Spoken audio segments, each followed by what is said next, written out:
Let me now welcome on board Rajdipkumar Gupta, the MD and Group CEO at Route Mobile, joining in on the show right now. Rajdip, hi, good morning. Good to have you on the show. I was just going through your quarterly performance. Your revenue growth has been quite satisfactory, but the EBITDA and margin performance is quite subdued, and I'm guessing that that's owing to higher costs.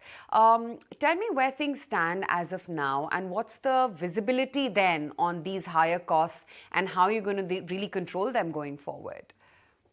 Hi, good morning. Pleasure to have you on our show. If you see our cost is like there are certain one-time costs we have incurred in last quarter, and probably we are in full control.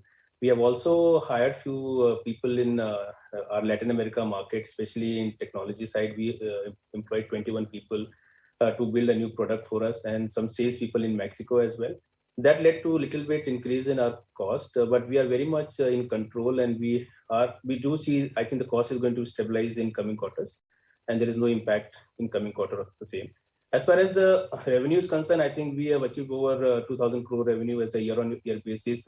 We gave the guidance of 30% to the market last year, and we grew by 42%. We have overachieved our guidance, and I think as far as our future guidance is also concerned, we are very bullish about our customer base and some of the large customer which we are onboarding in these few quarters.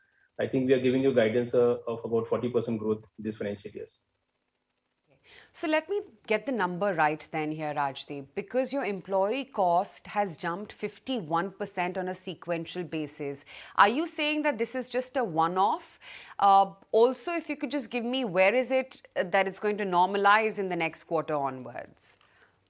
So our employee cost is increased. As I said, we have invested heavily in tech and the sales hiring, especially in Latin America. And if you see this kind of investment will yield revenue in quarter 3 and quarter 4. And that is exactly where we believe that quarter 3 and quarter 4 revenue is going to be impacted heavily because of the sales going to be driven by these new people. Okay. I want to understand what the outlook is in terms of your revenue run rate as well in the month of March. Do you think that you can maintain it for FY23 going forward? Any sort of guidance that you can give on that front, and if you can share details on your billable transactions? Yeah, sure. I think we achieved about 260 crore revenue in the month of March, and with that guidance, I think we are very much sure about our 40% growth guidance for this year. 23, where do you see your EBITDA margins? Will it remain at these levels, or can we see a further expansion?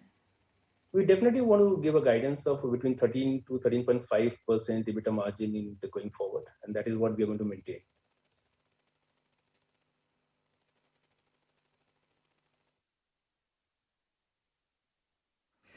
Good morning. In the earnings, what is this other expenses about? Because that's clearly had an impact. So there are other expenses like employee, like there are lots of marketing costs because after pandemic, we got to attend various shows globally, including MWC or GITEX in Dubai. So there are some costs we incurred in last quarter, especially for the marketing and sales people.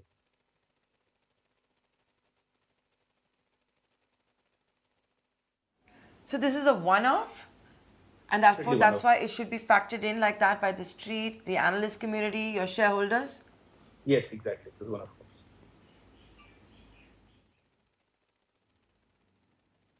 So then if we were to take that other expenses bucket out of it and talk about business normalizing and how it has been, what guidance can you provide?